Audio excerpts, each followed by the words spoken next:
Bonjour à tous, je suis heureux de vous retrouver ce matin. Ensemble, nous allons revenir sur une expression que l'on entend souvent, s'il y avait un Dieu. Et cette question revient par le seul fait des difficultés, des problèmes que les uns les autres rencontrent, ce qu'ils n'arrivent pas à comprendre, pas plus à accepter d'ailleurs, c'est la souffrance, la mort, les difficultés de toutes sortes. Cela paraît tellement injuste. Et il est évident que, comme pour vous, lorsque nous sommes confrontés à des situations très injustes, il nous est difficile de comprendre pourquoi ces choses-là nous arrivent. D'ailleurs, beaucoup sont arrivés à la conclusion que Dieu ne les aimait pas, parce que si Dieu les aimait, ils n'auraient pas eu évidemment toutes ces épreuves et toutes ces peines tout au long de leur existence. Dans la Bible, voyez-vous, nous retrouvons ce peuple que Dieu a aimé, le peuple d'Israël, qui a très souvent été confronté aux difficultés. Il n'empêche que Dieu l'aimait, il n'empêche que Dieu avait un avenir pour ce peuple-là, il n'empêche que Dieu voulait vraiment les bénir. Mais que se passait-il ? D'un côté, le peuple d'Israël était plutôt satisfait de savoir que Dieu veillerait sur lui, entendez par là qu'il le protégerait de ses ennemis, qu'il le garderait en sécurité et qu'il ne serait pas frappé de quelque malheur épouvantable, Dieu le préserverait. Et ceci est très réconfortant. Par ailleurs, nous voyons que avec cette attitude de satisfaction, un petit peu d'ailleurs autosatisfaction, le peuple petit à petit s'éloignait de Dieu et le considérait moins, avait moins d'attention pour Dieu, était moins tourné vers Dieu. Et le quotidien faisait que, s'éloignant de Dieu, il s'exposait de par sa propre nature, qui n'était pas bonne, qui n'était pas sage, qui n'était pas intelligente à tout point de vue, eh bien il s'exposait à vivre de mauvaises expériences, faire de mauvais choix, et devoir en supporter malheureusement les conséquences. Aujourd'hui, nous sommes confrontés à une situation un peu semblable, à savoir qu'il y a plus de difficultés que de bonnes nouvelles. Dans la famille de Dieu, parmi les croyants également, beaucoup sont éprouvés, beaucoup connaissent des difficultés et il se pourrait que quelqu'un en arrive à se poser la question, mais que fait Dieu ? Comment se fait-il qu'il ne fait rien pour moi? Savez-vous que c'est quand il fait le plus sombre, que la nuit est la plus noire, que la moindre petite lueur à l'horizon peut s'apercevoir? Quelqu'un dira d'ailleurs que les étoiles brillent davantage quand la nuit est encore plus sombre. Dans la journée, on ne les voit pas. Dans la journée, quelques lueurs lointaines seraient bien blafardes, tandis qu'en pleine nuit, on les voit davantage. Eh bien, Dieu quelquefois a permis que la nuit vienne. Il a permis également que le peuple soit bousculé, que nos cœurs soient secoués dans un seul but, nous rappeler qu'il voulait vraiment nous bénir. Alors la fidélité de Dieu demeure, c'est une certitude. La fidélité de Dieu sera toujours là pour nous accompagner. Et je voudrais simplement vous montrer jusqu'à quel point cette difficulté peut être difficile à affronter. Dans le livre du prophète Joël, au chapitre 2, il est question de ce fameux jour du Seigneur qui vient. Entendez par là, jour de jugement. Aujourd'hui, quand on parle du retour de Jésus, c'est tellement réjouissant pour chacun d'entre nous, parce que nous irons au ciel, nous serons pour toujours réunis avec lui dans le ciel. Cela, c'est le projet éternel. Mais n'oublions pas que quand Jésus reviendra, il jugera la terre.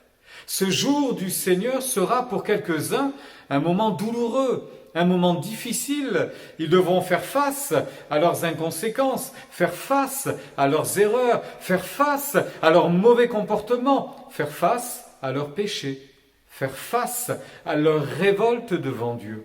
Et c'est ainsi que ce jour sera, comme dit la Bible, redoutable, terrifiant, terrible.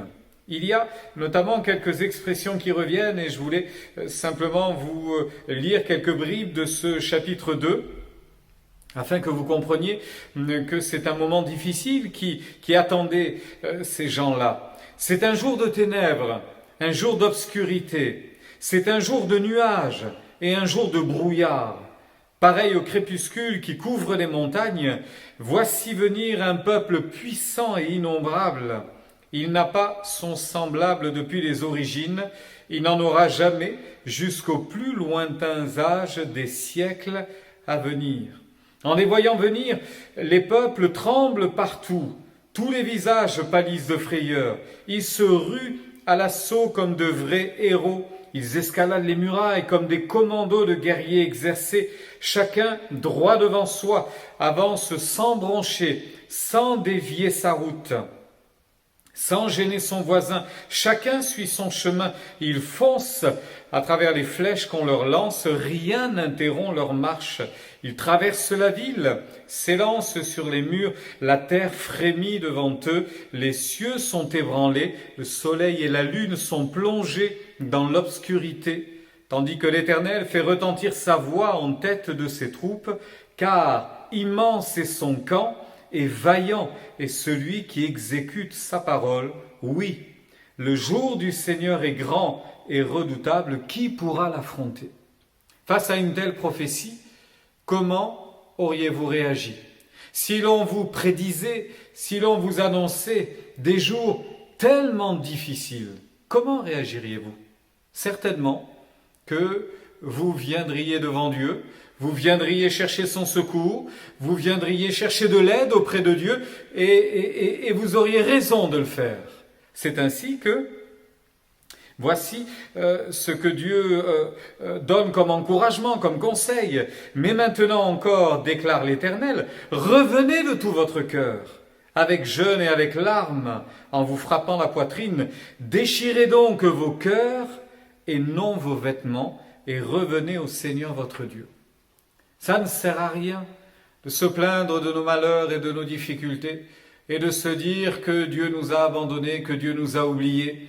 Ça ne nous donne pas d'encouragement, ça ne nous rend pas heureux, ça ne nous réconforte pas. Ce qu'il faut faire dans ces moments les plus difficiles, c'est aller auprès de Dieu, aller chercher auprès de Dieu son aide, sa force, son soutien, son appui, son réconfort. On en a tellement besoin. Et c'est ainsi que Dieu encouragera le peuple en disant « Les nuages s'avancent, mais vous pouvez avoir confiance. Je suis là et je vous garderai encore. » Et pour aller encore plus loin, il va leur annoncer que après la pluie, après les difficultés, après, pour ainsi dire, l'hiver, après ces moments douloureux, viendra le printemps. Et la pluie du printemps arrosera la terre et fera germer la terre. En ce jour-là, les greniers se rempliront de blé et les pressoirs regorgeront de vin nouveau et d'huile. Je vous restituerai, écoutez bien, je vous restituerai les années qu'avaient dévoré la chenille et la sauterelle, le criquet et le hanneton, toute ma grande armée que j'avais déchaînée sur vous. Vous mangerez à satiété en célébrant le nom du Seigneur votre Dieu, car il fera pour vous des choses merveilleuses et jamais plus mon peuple ne connaîtra la honte.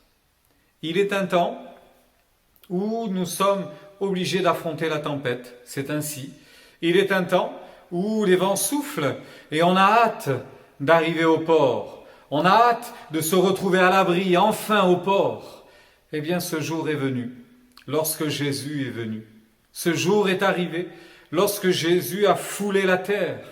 Et quand il est remonté aux cieux, il nous a laissé cette magnifique promesse qui sera prophétiquement annoncée dans ce chapitre 3 du livre de Joël. Il arrivera un temps où vos fils et vos filles prophétiseront. Vous aurez des visions, vous aurez des songes. Le Saint-Esprit se répandra sur chacun d'entre vous. Eh bien, voici la promesse que Jésus nous a laissée.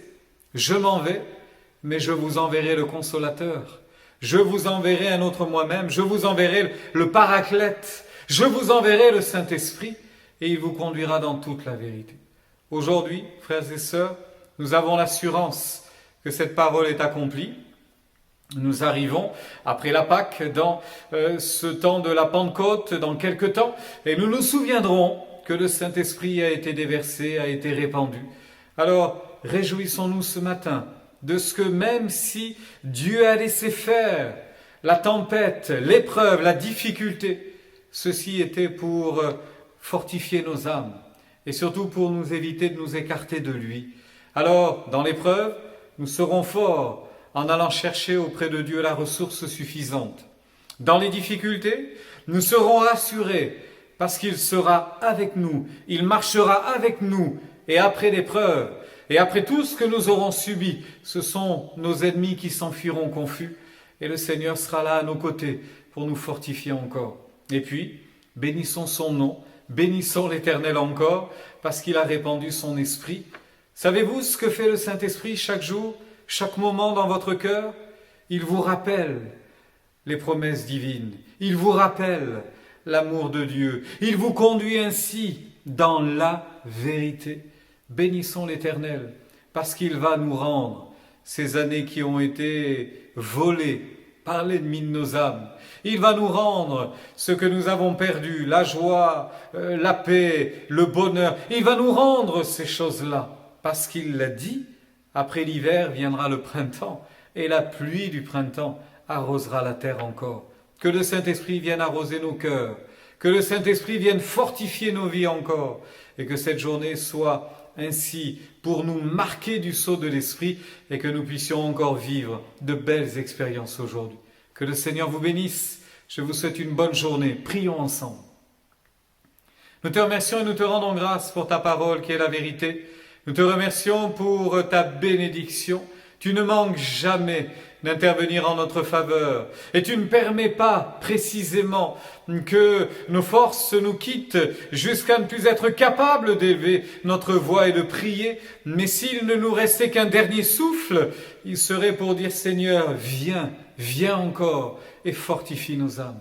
Merci pour ta grâce, merci pour l'effusion du Saint-Esprit, merci pour ta paix, merci pour la joie qui habite notre cœur et qui est sans cesse renouvelée. Notre force et notre capacité vient de toi. Nous sommes forts par ta grâce, non par nos propres forces. Merci pour l'œuvre de la croix. Merci pour être là encore, quotidiennement à nos côtés. Nous te remercions pour cela. Que ton nom soit béni. Amen. Un moment avec toi pour te louer. Un moment avec toi pour t'écouter. Un moment avec toi pour t'adorer. Un moment pour te dire merci. Contempler encore ce que tu as fait.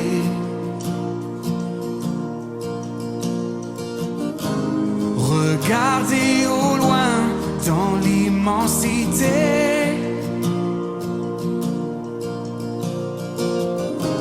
Redire à mon âme, oh viens l'adorer.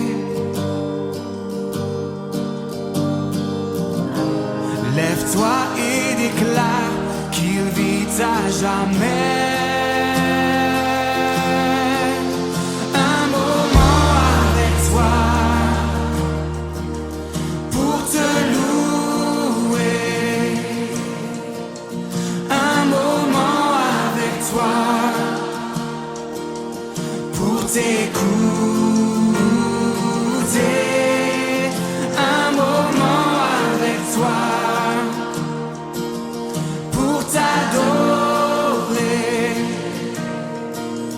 Un moment pour te dire merci.